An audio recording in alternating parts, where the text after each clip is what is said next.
दोस्तों, ये दुनिया रहस्यमयी है। आप जितना ही इसे समझने की कोशिश करेंगे उतना ही आपके लिए रहस्य बढ़ते चले जाएंगे। इस बात को कई दार्शनिकों ने भी कहा है। उनके मुताबिक दुनिया के हर एक कोने से लेकर एक एक कदम पर कई रहस्य छिपे हैं और जितने रहस्य धरती के ऊपर के भाग में हैं, उससे कहीं ज्यादा रहस्य धरती के नीचे दबे हुए हैं। इस बात को कई बार समुद्री गोताखोरों और पुरातत्व विभाग ने प्रूव भी किया है। आज की वीडियो में भी हम आपको इस दुनिया के कुछ ऐसे रहस्यों के बारे में बताने जा रहे हैं जो कि समुद्र की गोद में दफन हैं। हेराक्लियन सिटी, इजिप्ट।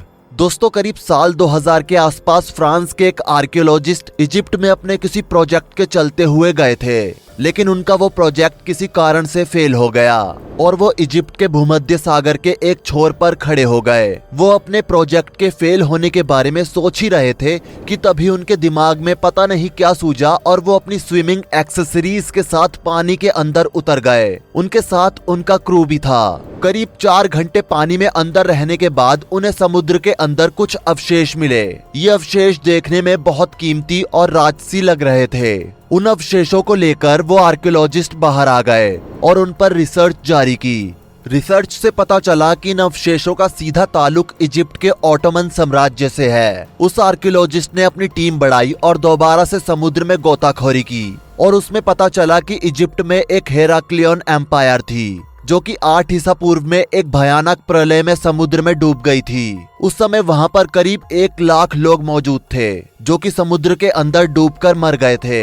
समुद्र के नीचे उस साम्राज्य का मलबा मिला और मलबे के बीच में इंसानों के कंकाल भी मिले।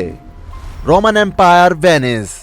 दोस्तों, इटली के शहर वेनिस के उत्तरी इलाके में समुद्र के नीचे एक चौड़ी सड़क के होने के बारे में पता चला। इसके बारे में वहां के कुछ स्थानीय लोगों ने भी बताया था।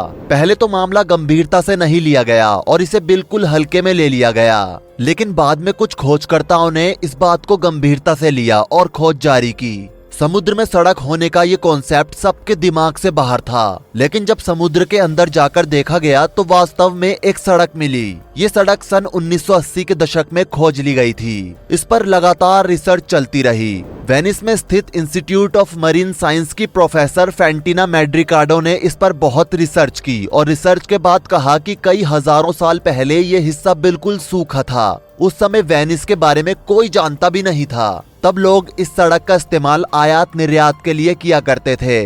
इस रास्ते से कई छोटे छोटे रास्ते निकले हुए थे जो कि इंसानी बस्तियों को जोड़ते थे और यह बाद में एक बड़ा व्यापार स्थल बन गया जहां पर इंसानों से लेकर हर जानवर तक हर चीज का बड़ा बाजार लगता था। प्रोफेसर फैंटिना मैड्रिकाडो ने बताया कि ग्लेशियर पिघलने से समुद्री जल स्तर बढ़ा और धीरे धीरे समुद्र ने अपने आकार के हिसाब से बढ़ना शुरू कर दिया और फिर समुद्र की चपेट में आसपास के इलाके आने लगे और धीरे धीरे आगे सब जलमग्न होता गया। फैंटिना मैड्रिकाडो ने यह भी बताया कि रोमन साम्राज्य करीब 2000 से 2500 साल पुराना है और तब से लेकर अब तक समुद्र का जल स्तर करीब 8 फीट बढ़ा है, यानी कि समुद्र 8 फीट ऊपर उठा है। HMS victory, the royal navy ship. दोस्तों, सन 1744 में 5 नेवी शिप्स ब्रिटेन के लिए रवाना हुए। ये पांचों शिप एक वॉर को जीतकर आ रहे थे। इनमें से हर शिप में अलग अलग तरह की चीजें थी। 3 दिन लगातार चलने के बाद एक शिप अपने साथ के शिप के लेन से भटक गया और अलग रास्ते पर निकल गया। इस शिप का नाम HMS था। इस शिप को साथ के शिप वालों ने बहुत ढूंढा, लेकिन ये शिप नहीं मिला। धीरे धीरे करीब 10 दिन हो गए, लेकिन ये शिप नहीं मिला। साथ के शिप ने हारकर उस शिप को पीछे छोड़ते हुए आगे अपना रास्ता तय किया और बाद में एक बड़ा क्रू और गोताखोर इस शिप को ढूंढने के लिए आए।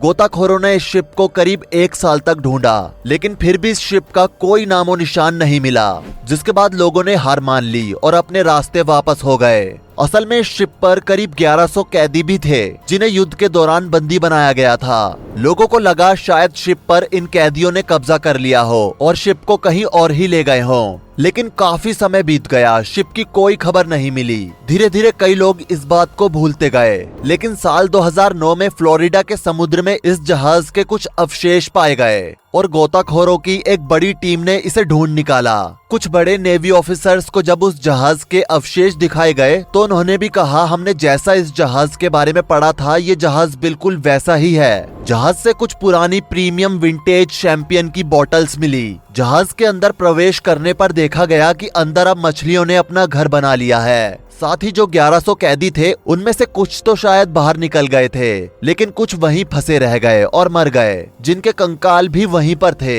HMS जहाज पर जब समुद्र के अंदर ही रिसर्च शुरू हुई तो जो चीजें सामने आई वो चौंका देने वाली थी। असल में इस जहाज को पूरी तरह से जांचा गया और 300 सालों तक पानी के अंदर रहने के बाद भी इसके 90% पुर्जे अभी भी काम कर रहे थे। साथ ही इस जहाज के अंदर जितनी भी एंटीक बंदूकें थी वो सभी सही हालत में थी। बाद में उन्हें म्यूजियम में रखवा दिया गया। मैक्सिको में भी है एक द्वारका। दोस्तों, भारत में जहां द्वारका के बारे में कहा जाता है कि ये पूरा शहर समुद्र में डूब गया था, वहीं अब मैक्सिको में भी दूसरे द्वारका को ढूंढे जाने का दावा किया जा रहा है। जॉर्ज गेले नाम के शख्स ने दावा किया है कि उसने गल्फ ऑफ मैक्सिको में एक ऐसे शहर को ढूंढ निकाला है जो पिछले 12,000 साल से समुद्र में डूबा हुआ है। इस रिटायर्ड आर्कियोलॉजिस्ट ने इस खोज को अकेले अंजाम देने की बात कही है। उसका कहना है कि उसने जो शहर समुद्र के नीचे ढूंढा है उसमें एनर्जी फील्ड है और उसके अंदर कई पिरामिड्स भी हैं। जॉर्ज ने इस शहर को ढूंढने के लिए अभी तक उस शहर पर करीब 44 बार विजिट किया है। उसका दावा है कि वहाँ करीब 12,000 साल पुराना एक शहर है। हालांकि उसकी बातों पर एक्सपर्ट्स को यकीन नहीं है। अपनी इस खोज के दौरान जॉर्ज को समुद्र के किनारे ग्रेनाइट भी मिला था, जिस पर कई तरह की नक्काशियां बनी हुई थी। इसे जॉर्ज ने पिरामिड्स बताया। अपनी इस खोज के बारे में जॉर्ज कहते हैं कि समुद्र के अंदर रेत में सैकड़ों इमारतें दबी हुई हैं। इन सब का संबंध कहीं न कहीं गीजा के पिरामिड से है। जॉर्ज ने पूरा जीवन आर्कियोलॉजी में ही निकाल दिया है, लेकिन जब किसी ने उसकी बातों पर यकीन नहीं किया तो जॉर्ज ने रिकी रॉबिन नाम के एक खोजी की मदद से आगे की चीजें खोजनी शुरू की। और तब रिकी रॉबिन को भी ऐसा फील हुआ जो कि उसने अभी तक की अपनी जिंदगी में महसूस नहीं किया था। रॉबिन ने बताया कि उस जगह पर कई ऐसी बड़ी शिलाएं हैं जो कि एक पिरामिड का आकार लिए हुए हैं। और सबसे हैरानी की बात तो ये है कि यहाँ पर किसी भी तरह का कोई इलेक्ट्रॉनिक यंत्र काम नहीं करता है। जॉर्ज ने बताया कि जब वो अपने गोताखोरों के साथ इस खोज में जा रहे थे तब अचानक उनके कंपास की दिशा उस जगह बदल गई जहाँ पिरामिड थे। यानी कि वाकई पानी के नीचे कुछ तो ऐसी एनर्जी है जो कंपास को डिस्टर्ब करती है। जॉर्ज और रॉबिन का कहना है कि यहाँ पर बिल्कुल बरमूदा ट्रायंगल जैसा माहौल है। कई मछुआरों ने भी इस जगह पर मछली की जगह अजीब तरह के पत्थर अपने जाल में कैद किए हैं। इन सभी सबूतों के आधार पर जॉर्ज को पूरा यकीन है कि वाकई में इस जगह के नीचे एक ऐसा शहर है जो हजारों साल पहले पानी में डूब गया था। MS Estonia.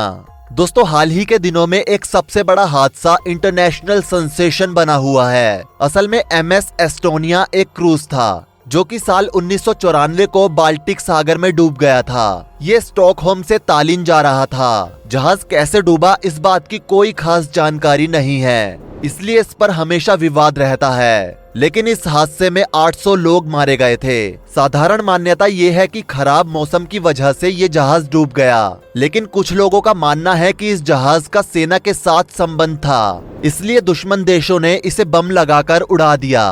बाद में स्वीडन के इस जहाज के ऊपर हजारों टन पत्थर डालकर इसे समुद्र में दफन कर दिया, जिसके बाद इसे समुद्री कब्रगाह घोषित कर दिया गया। स्पेनिश अर्मादा। दोस्तों, ये नाम आपको थोड़ा अजीब लग रहा होगा, तो आपको बता दें कि स्पेनिश अर्मादा 130 लड़ाकू जहाजों का एक समूह था, जिसमें करीब 18,000 सैनिक थे। ये एक जहाजी बेड़ा था जिसे किंग फिलिप II द्वारा इकट्ठा किया गया था। ये जहाजी बेड़ा सन 1588 में इंग्लैंड पर आक्रमण करने के लिए लिस्बन से रवाना हुआ था। उस समय के राजा फिलिप क्वीन एलिजाबेथ फर्स्ट को सिंहासन से हटाना और इंग्लैंड में रोमन कैथोलिक को बहाल करना चाहते थे। लेकिन जब स्पेनिश अर्मादा इंग्लैंड के लिए रवाना हुआ तो करीब आधे रास्ते पर पहुंचने के बाद एक भयानक समुद्री तूफान ने 130 जहाजों के इस बेड़े को अपनी चपेट में ले लिया और ये जहाज स्पेनिश अर्मादा स्कॉटलैंड और आयरलैंड के किनारे पर डूब गया। इसमें करीब 5,000 से 8,000 सैनिक मारे गए थे। करीब 350 साल बाद स्कॉटलैंड के कुछ गोताखोरों ने समुद्र में बहुत सारा सोना और कंकाल देखे। इस खबर से हाहाकार मच गया और उस किनारे पर भीड़ उमड़ गई। उस समय पता लगा कि ये स्पेनिश अर्मादा है। इन जहाजों को बाहर निकालने की बहुत कोशिश की गई, लेकिन लोग असफल रहे। इन जहाजों से निकली हुई बड़ी टॉप की नॉल आज भी समुद्र के बाहर हल्की सी दिखाई देती है। तो दोस्तों ये है समुद्र की गहराई में दफन कुछ ऐसे राज जिससे बहुत कम लोग ही वाकिफ हैं। आपको इसमें से सबसे ज्यादा हैरान किसने किया, नीचे कमेंट करके जरूर बताएं। जाने से पहले वीडियो को लाइक शेयर जरूर करें और ऐसी ही और वीडियोस के लिए इस चैनल को सब्सक्राइब करके साथ में बेल नोटिफिकेशन को भी ऑल पर सेट कर लें। धन्यवाद।